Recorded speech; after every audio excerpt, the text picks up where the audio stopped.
There's not enough lithium and copper and the rest to do that on a global basis. So if you're looking at American military interventionism to keep copper and nickel and the rest flowing, it will be to keep it flowing to North America. The green transition in its current form cannot be done on a global basis, but it can be done in North America if the Americans invade about 15 places to keep the stuff going there.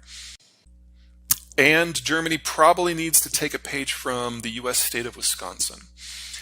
I don't think the German manufacturing model can continue in its current form for a number of reasons, but that doesn't mean that there is no manufacturing model that might work.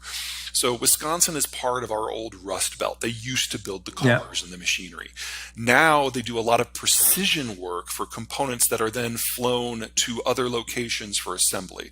Now, Germany is a really big country to do that at scale, but if we're moving into a world where supply chains for manufacturing break down on a global basis, the need for the difficult to get parts, I'm thinking transmissions here, for example, for automotive, is going to skyrocket.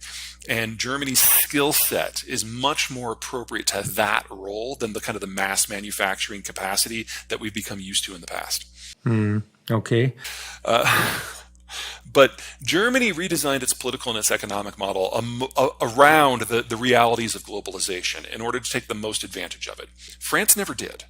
And that's one of the reasons why the French are having all these protests over pensions, because trying to get this into what we might consider a more viable economic model under the globalized rubric has never been something they were interested in. But in a world where global trade breaks down, in a world where global energy is hard to come by, France looks pretty good. Their nuclear fleet takes care of most of their local energy issues, and they're much closer to places like the North Sea or especially northwestern Africa in order to get the rest. They're self-sufficient in agriculture. They've got a much better demographic structure. And most importantly, they never integrated their economic system into the European Union whole in the way that Germany did.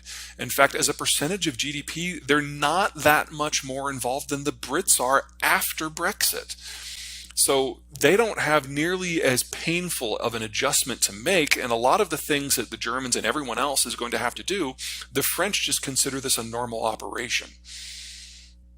If Germany cannot manage a very dramatic transition, Germany will go from being the largest provider of funds to the EU to a net taker. And I don't see how the EU in that situation can exist. Sure. So again, it's those two issues of geography and demography. Now that the world is facing a deglobalization moment, geography is going to be far more important for determining who your trading partners are, and the demographic structure will determine who can play at all. Because if you don't have a lot of people in your 20s and your 30s, you're not going to do a lot of consumption. And if you do have a lot of people in your 20s and your 30s, you're going to protect that consumption and resist imports. If you have a lot of people in your 40s, 50s, and early 60s, you may be very productive, but you still have to have some place to sell your goods, which means you're going to have to be a bit of a security taker in order to access the markets that you need. And then, of course, you break down the global whole and the resources that we need and supply chains that span the world, that all goes away, and it's much more focused on the local. In that, Europe overall is a big loser. The demographic structure is beyond broken in most European countries, and the European continent is heavily dependent upon international trade in order to maintain its economic structure in its current form. And so the trauma of changing that is going to be extreme. The Western Hemisphere looks pretty good.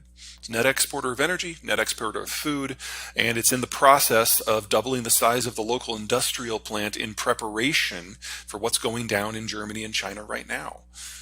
East Asia, it's like the only part of the world with a worse demographic structure than Europe, and the only part of the world that is more trade dependent than Europe. And so that is a place where these breakdowns get very real and very fast and very loud.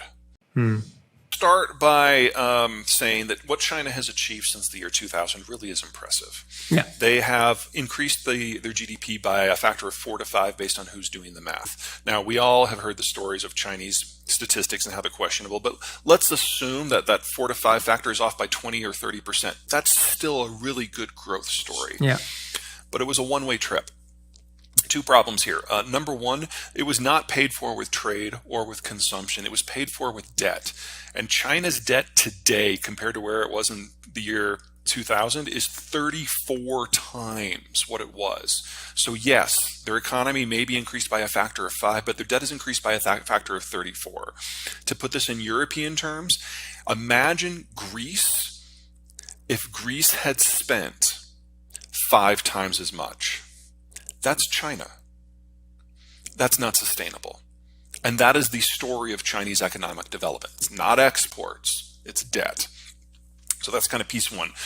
Piece two, they, like Germany, had a moment in time.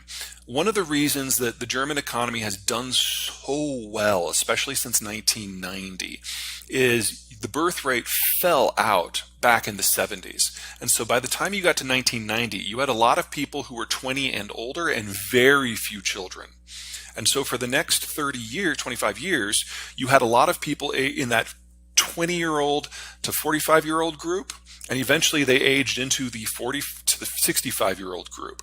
And that is where most economic activity happens. The younger group does the consuming, the older group does the production. And Germany was able to basically experience a double boom as a result. China has done the same thing. The one-child policy plus rapid urbanization gutted the younger generation. And so from 2000 until now, they've had a lot of adults and very few children.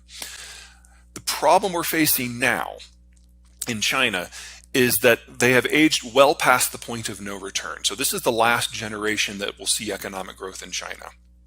In addition, the Chinese are now starting to grudgingly admit that they overcounted their population by in excess of 100 million people, with all of the missing millions under age 40.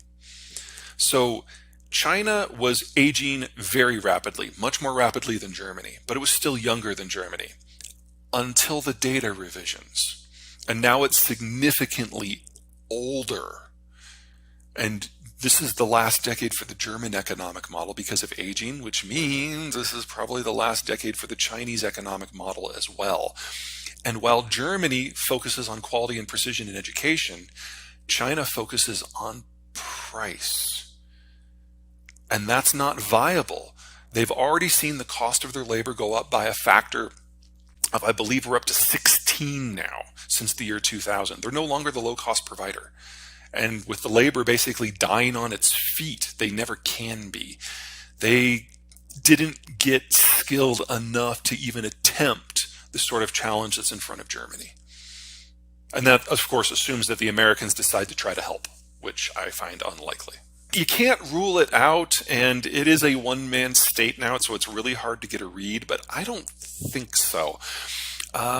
The Chinese Navy is short range. They can't project more than about 1,500 kilometers from the coast, and even that assumes it's not wartime. If the ships actually have to dodge and weave, it's less than half that range. That's enough for Taiwan. It's not enough for anything else. And if there was a military conflict, a number of countries with naval assets, the Philippines, Vietnam, India, Australia, the United States, would it be able to shut off the trade and energy arteries that allow China to be a modern industrialized power, with electricity?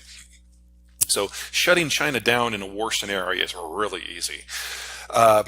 And Xi knew all this a few years ago. Yeah. But in the last few years, he has so purged the system that no one's telling him anything. So it's entirely possible that he's now believing the propaganda that a Taiwan war could be encapsulated, that no one will intervene, that it'll be easy, and that the rest of the world will just suck it up and move on.